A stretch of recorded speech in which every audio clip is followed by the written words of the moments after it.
Welcome to T-SAT. This is Bhushan Govindula.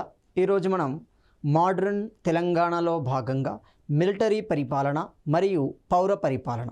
మరి ఏంటి military పరిపాలన, ఎందుకు వచ్చింది గమనిస్తే దాదాపుగా 1948 వరకు 1948 సెప్టెంబర్ 17 శుక్రవారం వరకు ఏం జరుగుతుంది? హైదరాబాద్ ప్రాంతాలని, అంటే ఆనాడు హైదరాబాద్ అనగా 3 ప్రాంతాల కలయిక. అంటే ఈనాటి తెలంగాణ, ఈనాటి మరాఠ్వాడ, ఈనాటి కన్నడ, ఈ 3 ప్రాంతాలను ఆనాడు హైదరాబాద్ రాజ్యంగా పిలవడం జరిగింది. మరి ఇలాంటి హైదరాబాద్ రాజ్యాన్ని చివరగా పరిపాలించిన ముస్లిం పాలకులే నిజాములుగా పరిపాలించడం జరుగుతుంది. మొత్తం 10 మంది సుల్తానులు పాలించినప్పటికీ ఇందులో నిజాం హోదా కలిగిన వ్యక్తులు 7 మాత్రమే. ఈ 7 చేత, అంటే మొత్తంగా 7వ నిజామైన మీర్ ఉస్మాన్ అలీ ఖాన్ కాలం నాటికి హైదరాబాద్ ప్రాంతం పరిపాలించబడేది. క్రమంగా ఆపరేషన్ పోలో చర్య ద్వారా, దీన్నే మనం చరిత్రలో పోలీస్ చర్య అంటున్నాం, దీన్నే మనం చరిత్రలో ఆపరేషన్ కాటర్ పిల్లర్ అంటున్నాం. ఇలా వివిధ పేర్లు కలిగిన ఈ చర్య ద్వారా ఆనాటి భారత యూనియన్, సో ఈ భారత లేదా ఇండియన్ యూనియన్ హైదరాబాద్ సంస్థానాన్ని భారతదేశంలో విలీనపరిచింది. మరి ఇక్కడ భారతదేశాన్ని విలీనపరిచే సందర్భంలో హైదరాబాద్ సంస్థానంలో హైదరాబాద్ ప్రాంతంలో ఉన్న ప్రధాన సమస్యలు 2. ఒకటోది ఏమవుతుంది? కమ్యూనిస్టు భావజాలంతో ఉన్న సమస్య. రెండోది ఏమవుతుంది? అదే సమస్య.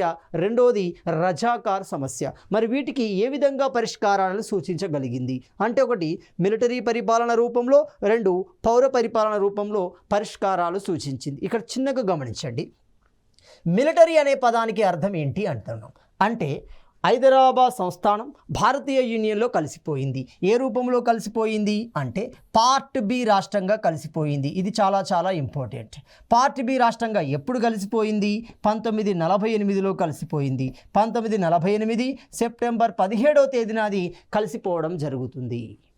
అంటే క్లియర్గా అది ఇప్పుడు ఇండియన్ యూనియన్లో భాగంగా మారిపోయింది. మరి అలాంటి ప్రాంతాన్ని పరిపాలించడం కోసం మొదటగా నియమించబడిన అధికారి ఎవరవుతున్నారు? జేఎన్ చౌదరి అంటున్నాం. జేఎన్ చౌదరిని మనం ఏమంటున్నాం? జయంతోనాథ్ చౌదరి అంటున్నాం. జయంతోనాథ్. సో ఈ జయంతోనాథ్ చౌదరి అంటున్నాం. ఈ ఎవరి జయంతోనాథ్ చౌదరి అంటే బెంగాల్ ప్రాంతానికి సంబంధించిన వ్యక్తి, ఇక ఆర్మీ ఆఫీసర్. ఇక్కడ ఇంకో విషయాన్ని గమనించాలి. హైదరాబాద్ ప్రాంతాన్ని ఆక్రమించే సందర్భంలో వివిధ హోదాలలో హైదరాబాద్ సైనిక కమాండర్గా ఉన్న వ్యక్తి, సైనిక అధికారి ఎవరు అంటే జేఎన్ చౌదరి. ఇతని ఆధ్వర్యంలోనే మనకు పరిపాలన కొనసాగింది. ఇతడు స్వభావంగా గమనిస్తే మిలిటరీ అధికారి కాబట్టి ఇతని కాలంలో జరిగిన పరిపాలనను మనము మిలిటరీ రూల్ అంటాం, మిలిటరీ అడ్మినిస్ట్రేషన్ లేదా మిలిటరీ పరిపాలనగా పిలవడం జరుగుతుంది. మరి ఎప్పటి నుండి ఎప్పటి వరకు కొనసాగింది? ఎందుకు ఈ పరిపాలన ఆగిపోయింది? ఈ 2 విషయాలు గుర్తించాలి. ఒకటోది గమనిస్తే 1948 సెప్టెంబర్ నుండి 1950 జనవరి మధ్య, అంటే 1949 డిసెంబర్ చివరి నాటికే క్లోజ్ అవుతుంది అనుకోండి. సో 1948 సెప్టెంబర్ నుండి 1950 జనవరి మధ్య కొనసాగిన పరిపాలనే మనకి మిలిటరీ పరిపాలన అంటున్నాం. మరి ఈ కాలంలో ఎవరి ఆధ్వర్యంలో పరిపాలన కొనసాగింది అంటే జేఎన్ చౌదరి ఆధ్వర్యంలో కొనసాగడం జరుగుతుంది. మరి ఎందుకు ఈ పరిపాలన ఆగిపోయింది అంటే సుందర్ లాల్ కమిటీ అంటున్నాం. పండిట్ రామ్లాల్ కమిటీ యొక్క నివేదిక ప్రకారం ఏమవుతుంది? ఈ పరిపాలన అంతమవుతుంది.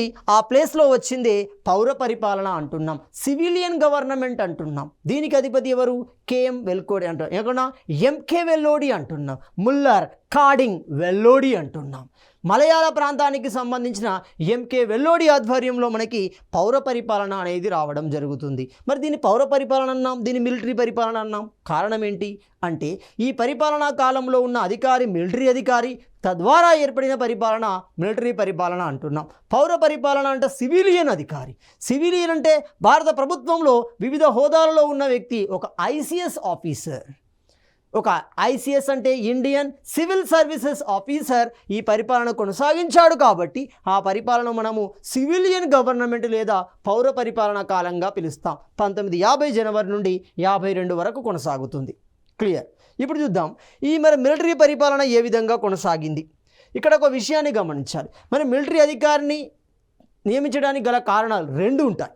ఇక్కడ ఒకటో కారణం ఏంటి అంటే మిలిటరీ సాంప్రదాయం ప్రకారం ఒక ప్రాంతాన్ని కానీ ఒక రాజ్యాన్ని కానీ ఆక్రమించే సందర్భంలో క్రియాశీలకంగా ఎవరైతే వ్యవహరిస్తారో దాంట్లో క్రియాశీలక పాత్ర ఏదైతే పోషిస్తారో అతనిని దానికి అధికారిగా నియమిస్తారు, లేదా ఆ ప్రాంతానికి ఆ మిలిటరీ సాంప్రదాయం ప్రకారమే పేరు పెడతారు. సో మిలిటరీ సాంప్రదాయం ప్రకారం ఖచ్చితంగా జేఎన్ చౌదరి అందులో క్రియాశీలక పాత్ర పోషించాడు, హైదరాబాద్ సైనికాధికారిగా ఉన్నాడు కాబట్టి అతన్ని నియమించడం జరుగుతుంది. అంతర్లీన కోణం కూడా ఇక్కడ కనబడుతుంది. ఏంటి అంతర్లీన కోణం అంటే హైదరాబాద్ రాజ్యం భారత యూనియన్లో కలిసే నాటికి ప్రధానంగా అత్యంత కీలకమైన అంశాలు 2 ఉన్నాయి.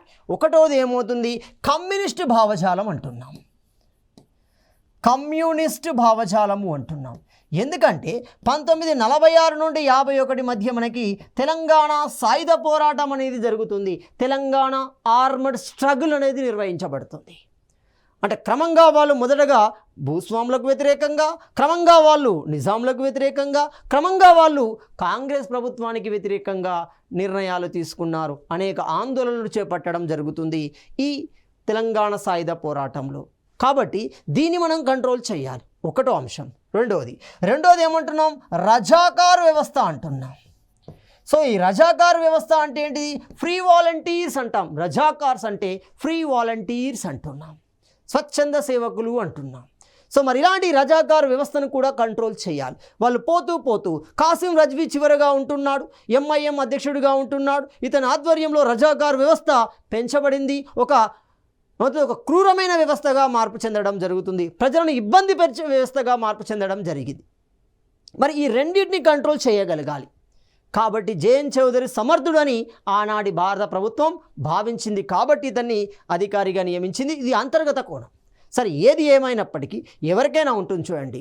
సో తమ కాంగ్రెస్ భావజాలాన్ని ప్రజల్లో నింపాలి.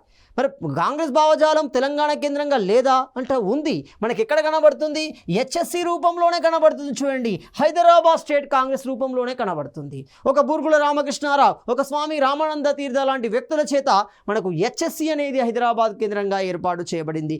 ఎప్పుడైతే సుభాష్ చంద్రబోస్ త్రిపుర సమావేశాలలో ఇచ్చిన నిర్ణయాలు, త్రిపుర సమావేశాలు ఇచ్చిన సలహాలు ఇది ఏర్పడడానికి ప్రధాన కారణమవుతుంది. సో అయినప్పటికీ ప్రజలలో కమ్యూనిస్ట్ భావజాలం పట్లనే ఎక్కువగా మక్కువ ఉండేది. ఎందుకంటే తెలంగాణ కేంద్రంగా ఏమవుతుంది, విద్యా వ్యవస్థ చాలా తక్కువ స్థాయిలో ఉండేది. 2, కమ్యూనిస్ట్ భావజాలం ప్రజా సమస్యలను లోతుగా దిగువ స్థాయిలోకి వెళ్ళి పరిష్కరించేది. అంటే గ్రామీణంలోకి వెళ్ళి ఇంటింటికి వెళ్ళి సమస్యను పరిష్కరించేది. కాబట్టి ప్రజలకి కమ్యూనిస్ట్ భావజాలం మీద ఎక్కువ మమేకం ఉండడం జరిగింది. మరి ఇలాంటి ప్రజలని అంటే కమ్యూనిస్ట్ భావజాలం పట్ల ఆకర్షితులైన యువతను కానీ ప్రజానికాన్ని కానీ కాంగ్రెస్ వైపు ఏ విధంగా తీసుకురావాలి అంటే ఇక్కడ కమ్యూనిస్ట్ భావజాలాన్ని కట్టడి చేయాలి. రెండవది, ఇస్లామిక్ భావజాలం మొత్తం రజాకార్ వ్యవస్థతో కూడుకొని ఉంది. మరి వీళ్ళని ఏ విధంగా ఆ భావజాలం నుండి ఏ విధంగా బయటికి తీసుకురావాలి, ఆ భావజాలాన్ని ఏ విధంగా కట్టడి చేయాలి. ఇలాంటి క్రమంలోనే మనకు జేఎన్ చౌదరి మిలిటరీ అధికారిగా నియమించబడడం జరుగుతుంది, తనదైన చర్యలు చేపట్టడం జరుగుతుంది. ఇలాంటి క్రమంలోనే అనేక ఎన్కౌంటర్లు కూడా జరుగుతాయి. అందులో కొన్ని బూటకం ఉన్నప్పటికీ ఎక్కువగా వారిని కంట్రోల్ చేసే క్రమంలో ఎన్కౌంటర్లు జరిగాయి.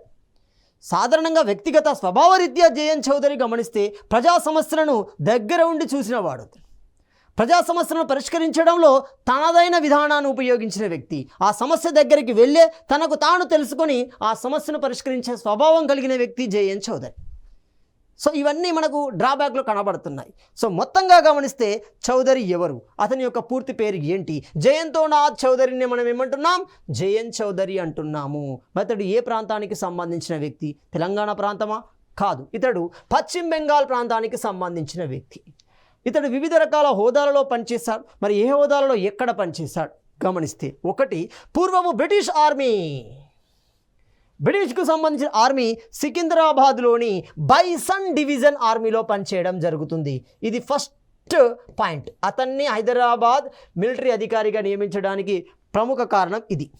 అంతర్గతంగా 2 కారణాలు ఉన్నాయి. ఈ రెండింటిని అణచివేయాలి, రెండింటిని కంట్రోల్ చేయాలి, నియంత్రించాలి. సమర్థుడు ఎవరు అంటే చూశారు. రెండోది, ఇతనికి అనుభవం ఉంది. ఎక్కడ? సికింద్రాబాద్ పరిసరాల మీద, హైదరాబాద్ పరిసరాల మీద అనుభవం ఉంది. బైసన్ డివిజన్ ఆర్మీలో పనిచేయడం జరుగుతుంది. కాబట్టి ఇతన్ని సైనికాధికారిగా, మిలిటరీ అధికారిగా, పరిపాలనాధికారిగా నియమించడం జరిగింది. 1938 బ్రిటిష్ సికింద్రాబాద్ ఆర్మీ మరియు నిజాం ఆర్మీ సైనిక విన్యాసాలలో పాల్గొన్నాడు.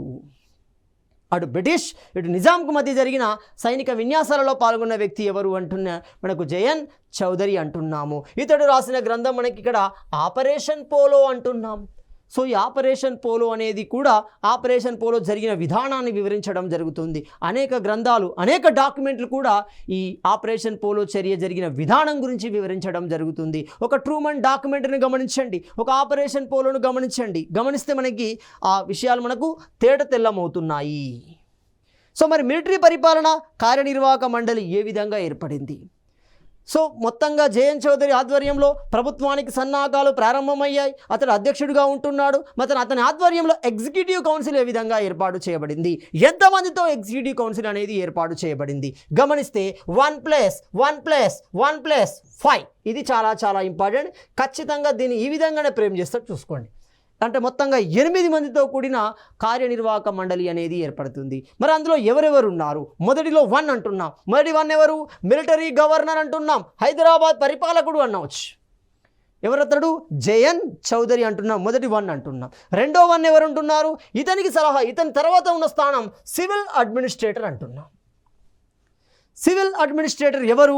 డిఎస్ బాక్లే అంటున్నాం. ఈ డిఎస్ బాక్లే మనకి సివిల్ అడ్మినిస్ట్రేటర్గా ఉంటున్నాడు, రెండో 1 అంటున్నాం. మూడో 1 ఏమంటున్నాం? ఇతనికి subordinate additional chief civil administrator అంటున్నాం. అడిషనల్ చీఫ్ ఏమవుతుంది? సివిల్ అడ్మినిస్ట్రేటర్గా డిఆర్ ప్రధాన్ ఉండడం జరుగుతుంది. ఈ ముగ్గురు ఇక్కడికి వెళ్ళారు చూడండి. అంటే ఆ 3 ప్లేసులలో ముగ్గురు నియమించబడ్డారు. మిగిలిన 5 సభ్యులు ఎవరు? పరిపాలనలో సహాయ సహకారాలు అందించాలి, ప్రభుత్వం నిర్ణయంలో క్రియాశీలక పాత్ర పోషించాలి, అతని యొక్క నిర్ణయాన్ని నియంత్రించాలి. ఇలాంటి విషయాలలో 5 సభ్యులను కూడా నియమించడం జరుగుతుంది. మరి ఆ 5 సభ్యులు ఎవరు గమనిస్తే మొదటి సభ్యుడు ఎవరు? నవాబ్ జైనియార్ జంగ్ అంటున్నాం. జైనియార్ జంగ్ అంటున్నాం, మొదటి సభ్యుడిగా ఉంటున్నాడు. రెండో వ్యక్తి జీవీహెచ్ కృష్ణారావు అంటున్నాము. రెండో వ్యక్తి, అందులో సభ్యుడిగా ఉన్న వ్యక్తి జీవీహెచ్ కృష్ణారావు అంటున్నాం. మూడోవాడు సివిఎస్ రావు అంటున్నాం, సివిఎస్ రావు. నాలుగో వ్యక్తి రాజా దొండేరాజ్ బహదూర్ అంటున్నాం. దొండేరాజ్ బహదూర్ నాలుగో వ్యక్తిగా ఉంటున్నాం. కాజం యార్ జంగ్ అంటున్నాం, 5వ వ్యక్తిగా ఉన్నాడు. అంటే మొత్తంగా 8 మందితో కూడిన కార్యనిర్వాహక మండలి అనేది ఏర్పడింది. అందులో అధ్యక్షుడు జయన్ చౌదరి పోతే మిగిలినది 7 1+7 అనవచ్చు, ఇంకా సింపుల్. అలా మనకు కార్యనిర్వాహక మండలి ఏర్పడి పరిపాలనకు సంబంధించిన ప్రతి నిర్ణయం తీసుకోబడింది. ఇక్కడ ఒక విషయాన్ని గమనించాలి. హైదరాబాద్ సంస్థానం ఏమవుతుంది? పార్ట్ బి రాష్ట్రంగా భారతీయ యూనియన్లో కలిసిపోయింది. మరి రాష్ట్రము అంటే రాష్ట్రానికి ఖచ్చితంగా గవర్నర్ ఉండాలి. మరి ఎవరు ఇక్కడ గవర్నర్? గవర్నర్ ఇక్కడ లేడు. ఎవరు ఉండాలి మరి? నిజాం రాజ్యానికి చివరి సుల్తాన్ అయిన 7వ సుల్తానే. అతని పేరు మీదనే రాజ్య పరిపాలన అనేది కొనసాగడం జరుగుతుంది. ఒక రాష్ట్ర పరిపాలన గవర్నర్ పేరు మీదనే జరగాలి, ఒక దేశ పరిపాలన రాష్ట్రపతి పేరు మీద జరగాలి. కాగా ఇక్కడ ఎవరికి ఇచ్చారు? 7వ నిజాంకి ఇవ్వడం జరుగుతుంది. 1950 జనవరిలో జరిగిన ఒప్పందం ప్రకారం ఎవరెవరికి? భారత ప్రభుత్వానికి మరియు నిజాంకు మధ్య జరిగిన ఒప్పందం ప్రకారం అతన్ని రాజ్ ప్రముఖ్గా చేయడం జరుగుతుంది. ఆ తర్వాత ఇతని గవర్నర్ పొజిషన్ ఇచ్చారు చూడండి, రాజ్ ప్రముఖ్ అంటున్నాం చూడండి. అందుకే గవర్నర్ యొక్క నివాసాన్ని తెలంగాణ ఏమన్నాం? రాజ్ భవన్ అన్నాం చూడండి. రాజ్ ప్రముఖ్ అనే ఒక పొజిషన్ ఇచ్చారు. అసలు రాజ్ ప్రముఖ్ అంటే అర్థం ఏంటి? నేటి గవర్నర్తో సమానమైన పదవి. ఆ పదవి పొందిన వ్యక్తి ఎవరు అంటే 7వ నిజాం మీర్ ఉస్మాన్ అలీ ఖాన్. సో అలాంటి 7వ నిజాం పేరు మీదనే ఈ పరిపాలనా కాలం అనేది కొనసాగుతుంది. అది మిలిటరీ పరిపాలన అయినా, అదేవిధంగా ఏమవుతుంది? పౌర పరిపాలన అయినా. అంటే మనకేమవుతుంది? ఎన్నికలు నిర్వహించడానికి ఆ పరిస్థితులు అనుకూలించడం లేదు. 1952 వరకు ఎన్నికలు నిర్వహించబడలేదు. అందుకే మొత్తం దేశ చరిత్రలో మొట్టమొదటి ఎన్నికలు మనకి 1952లోనే నిర్వహించబడుతున్నాయి. అందుకే 1952 సంవత్సరాన్ని ఏమంటున్నాం? మొదటి సాధారణ ఎన్నికలు నిర్వహించిన సంవత్సరంగా పిలవడం జరుగుతుంది. అటు దేశంలో ఎన్నికలు నిర్వహించబడ్డాయి, ఇటు రాష్ట్రంలో కూడా, హైదరాబాద్ రాష్ట్రంలో కూడా ఎన్నికలు నిర్వహించబడతాయి. ఈ ఎన్నికల ద్వారానే హైదరాబాద్ రాష్ట్రానికి మొట్టమొదటి ప్రజాయుతమైన ముఖ్యమంత్రిగా నియమించబడిన వ్యక్తి బూర్గుల రామకృష్ణారావు అవుతున్నాడు. అంటే ఇప్పుడు క్లియర్గా ఇంకా గమనిస్తే 1948 నుండి 1952 మధ్య పరిపాలన మనకు 2 విధాలుగా కొనసాగింది. అందులో మొదటి విధానాన్ని మనం ఏమన్నాం? మిలిటరీ పరిపాలన అంటున్నాం. సో మొత్తంగా మనకి 7వ నిజాం పేరు మీద ఈ మిలిటరీ పరిపాలన యొక్క విధానాలు అనేవి కొనసాగడం జరుగుతుంది. ఆ విధానానికి ఉన్న పేరు ఏంటి గమనిస్తే హిజ్ ఎగ్జాల్టెడ్ హైనెస్ అంటున్నాం. హిజ్ ఎగ్జాల్టెడ్ హైనెస్ అనేది 7వ నిజాంకి ఆనాటి బ్రిటిష్ రాజు ఎవరు? కింగ్ జార్జ్ ఇచ్చిన బిరుదు మనకేమవుతుంది? ఒక హోదా అనుకోండి. ఈ హోదా ఇచ్చింది ఎవరు? కింగ్ జార్జ్ ఇవ్వడం జరుగుతుంది. అతని పేరు మీద హిజ్ ఎగ్జాల్టెడ్ హైనెస్ పేరు మీదనే పరిపాలన వ్యవహారాలు అనేవి, పరిపాలన చట్టాలు అనేవి అమలుపరచబడ్డాయి. క్లియర్? మరి ఇలాంటి ఈ మిలిటరీ పరిపాలన కాలంలో ఎలాంటి సంఘటనలు జరిగాయి? ప్రముఖమైన సంఘటనలు అంటే ఇప్పుడు ఎక్కడి నుండి ఎప్పటి వరకు తీసుకోవాలి? 1948 నుండి 1950 మధ్య ఈ కాలంలో 2 సంవత్సరాల కాలంలో ఎలాంటి నిర్ణయాలు తీసుకోబడ్డాయి? ఆ నిర్ణయాల యొక్క ఉద్దేశం ఏంటి? కమ్యూనిస్ట్ భావజాలం నుండి ప్రజలను బయటికి తీసుకురావాలి, కమ్యూనిస్ట్ భావజాలాన్ని నియంత్రించాలి. రెండవది, రజాకార్ వ్యవస్థ నుండి ముస్లిం సమాజాన్ని బయటికి తీసుకురావాలి, రజాకార్ వ్యవస్థను నియంత్రించాలి. అలా ప్రజలని తమ వైపు కాంగ్రెస్ వాదంలోకి తీసుకొచ్చే చర్యలు ఇక్కడ స్పష్టంగా కనబడతాయి. చూడండి, 1వ చర్యను గమనిస్తే మొదటి సంఘటన 1948 డిసెంబర్ 6న. ఏం జరిగింది? డిసెంబర్ 6న గమనిస్తే హైదరాబాద్ శాసనసభ రద్దు చేయబడడం జరుగుతుంది. అప్పుడు శాసనసభ ఉంది, లాయక్ అలీ ఉన్నాడు, దివానుగా మండలి ఉంది. ఆ హైదరాబాద్ శాసనసభని రద్దు చేయడం జరుగుతుంది. ఎందుకు రద్దు చేశారు? అది రాజరికంతో కూడిన శాసనసభ, అది ప్రజాయుతంగా ఏర్పడలేదు. 52 వరకు ఎన్నికలే జరగలేదు కాబట్టి అది రాజరికంతో కూడింది. కాబట్టి ఆ శాసనసభని రద్దు చేయడం జరిగింది డిసెంబర్ 6న. మొట్టమొదటి సంఘటన. రెండవ సంఘటన గమనిస్తే 1949 ఆగస్టున జాగీర్దారీ రద్దు కోసం. ఇక్కడ జాగీర్దార్ అంటున్నాం. జాగీర్దార్ 2 పదాల కలయికే జాగీర్దార్ అంటున్నాం. సో ఈ జాగీర్దారీ రద్దు కోసం జాగీర్దారీ వ్యవస్థ రెగ్యులేషన్ చట్టాన్ని చేయడం జరుగుతుంది. ఎందుకంటే ఆనాటి నిజాం కాలంలో అత్యధిక భూమి తక్కువ మంది చేతిలోనే ఉంది. ఏ విధంగా ఉంది మనం గమనిస్తే దివాన్ రూపంలో, దివానీ, దీన్ని మనం ఏమన్నాం?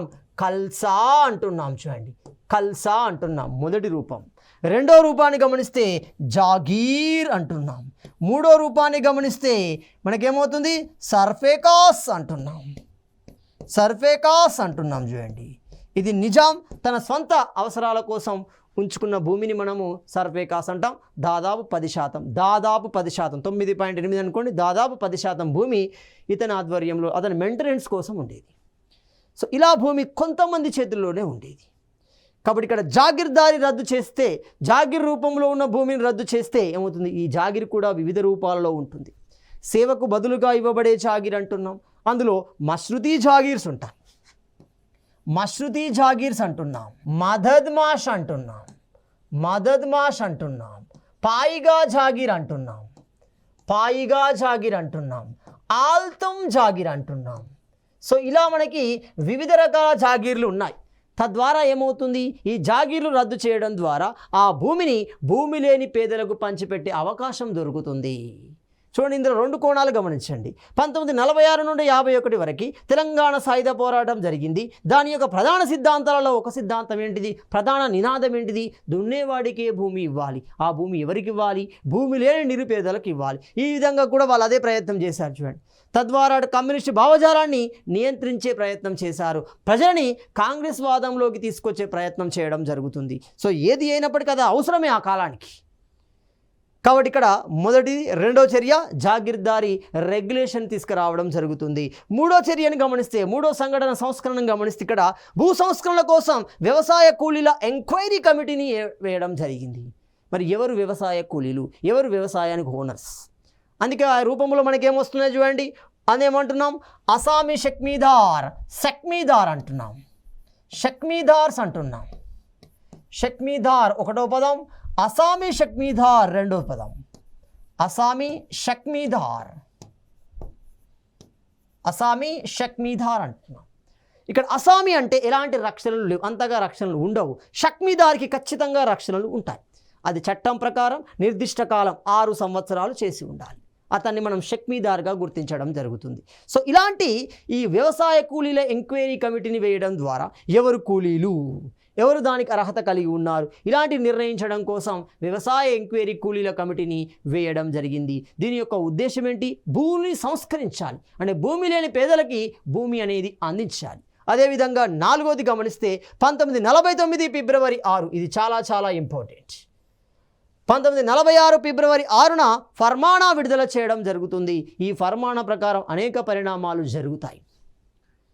అంటే ఇక్కడ క్లియర్గా గమనిస్తే మనకి నాణ్యం రద్దు చేయబడుతుంది.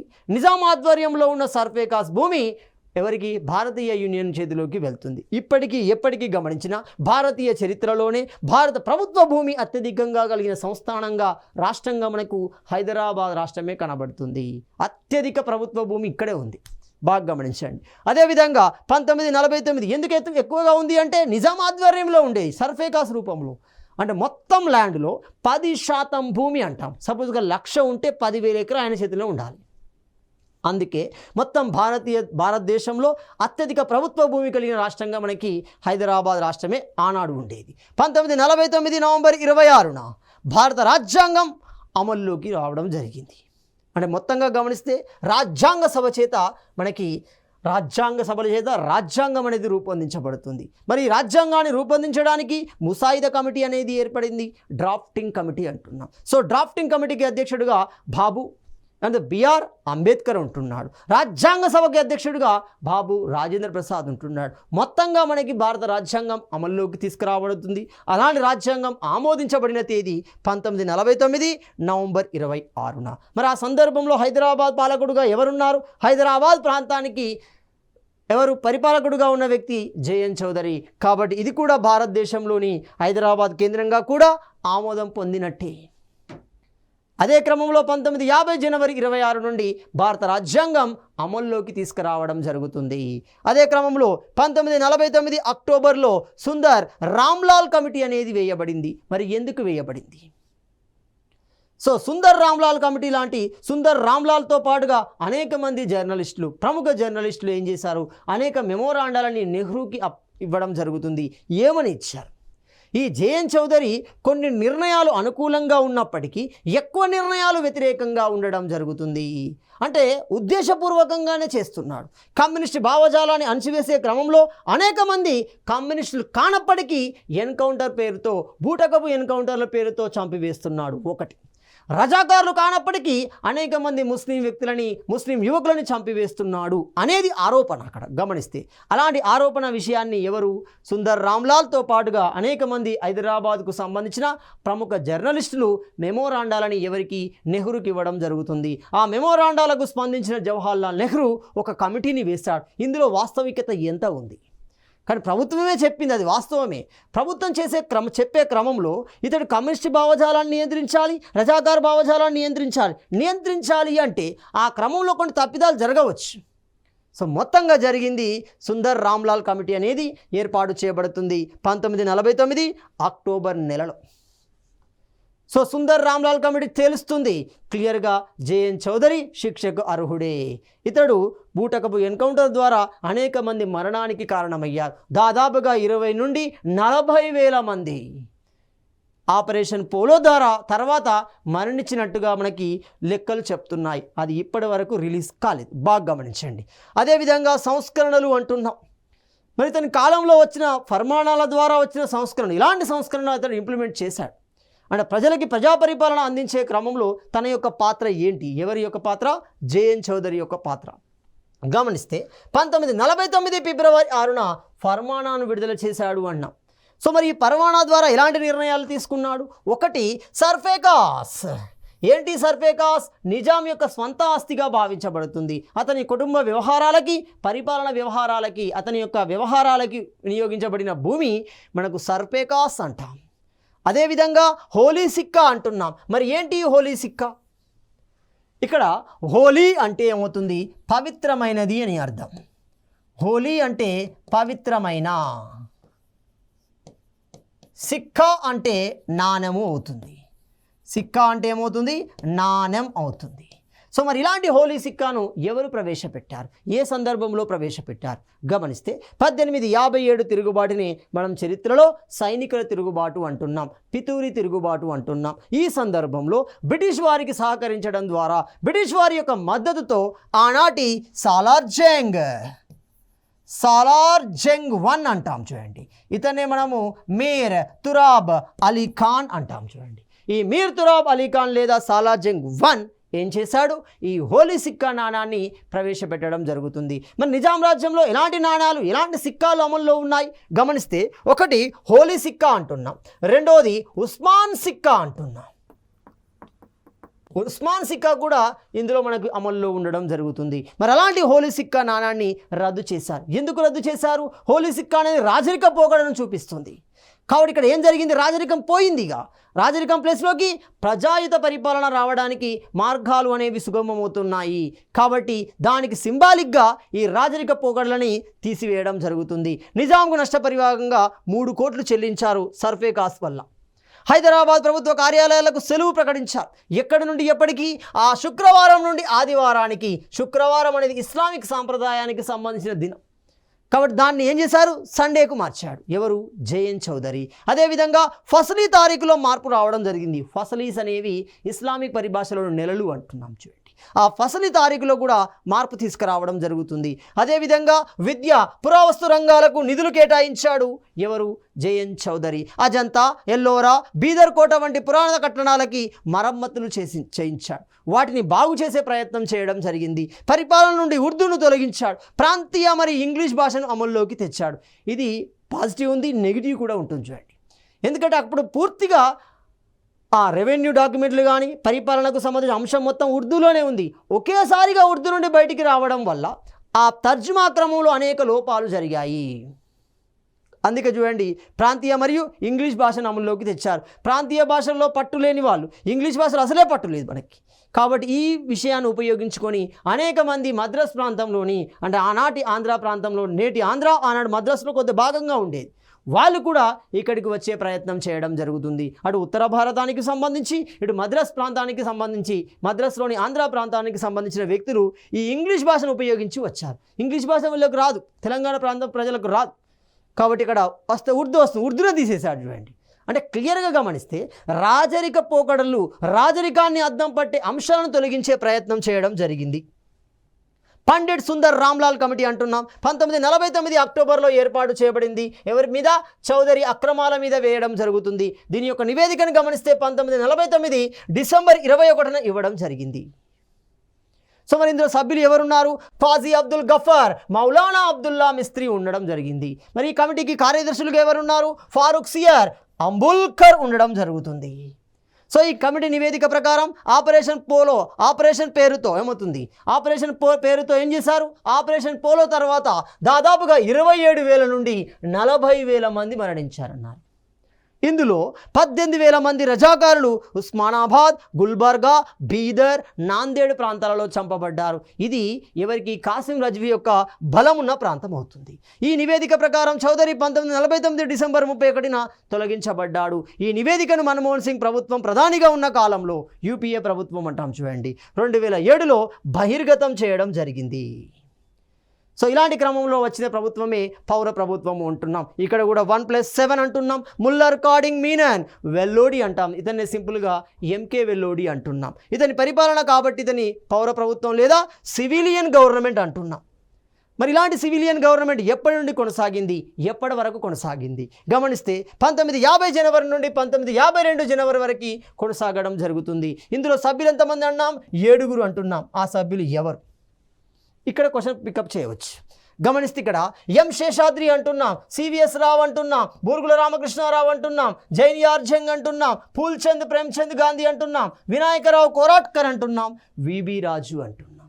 అందుకే చూడండి, బూర్గుల రామకృష్ణ ముఖ్యమంత్రిగా ఉన్నప్పుడు ఈ ఎంకే వెల్లోడిని అతని యొక్క సలహాదారుగా తీసుకుంటారు చూడండి. ఇక్కడ మంత్రిగా ఉన్నాడు, ఒక సభ్యుడిగా ఉన్నాడు బూర్గుల రామకృష్ణారావు. అదేవిధంగా ప్రధాన సంఘటనలు ఏం జరిగాయి ఇతని కాలంలో? 1950 జనవరి 25న 7వ నిజాం రాజముగా గుర్తించబడ్డాడు. ఇది జనవరి 26 నుండి కొనసాగడం జరిగింది. ఆర్డినెన్స్ ప్రకారం నిజాంకు 50 లక్షల రూపాయలను భరణంగా ఇచ్చారు. చూడండి ఆ భరణాన్ని ఏ విధంగా ఉందో చూడండి. మొత్తం 1,50,000 ఇవ్వాలి, 1,50,00,000 ఇవ్వాలి.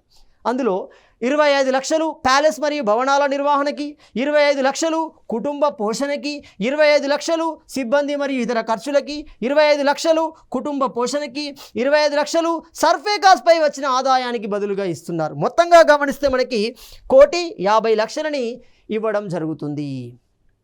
అంటే నిజాంకి ప్రభుత్వానికి మధ్య జరిగిన ఒప్పందం ప్రకారం 1,50,00,000 రూపాయలని నిజాంకి ఇవ్వడానికి ఒప్పుకోవడం జరుగుతుంది. అది వివిధ రూపాలలో వివిధ అంశాలకు ఇవ్వడం జరిగింది. 1950 హైదరాబాద్లో టెనెన్సీ మరియు అగ్రికల్చర్ రెగ్యులేషన్ చట్టాన్ని తీసుకొచ్చారు. తద్వారా అనేక సంస్కరణలు చేపట్టే అవకాశం దొరికింది. ప్రతి జిల్లాకు కలెక్టర్ స్థానంలో చీఫ్ అడ్మినిస్ట్రేటర్లను నియమించాడు. నిజాం రాజ్ ప్రముఖ్ పరిపాలన చేయడం జరుగుతుంది. రాజ్ ప్రముఖ్ అంటే ఏమంటున్నాం?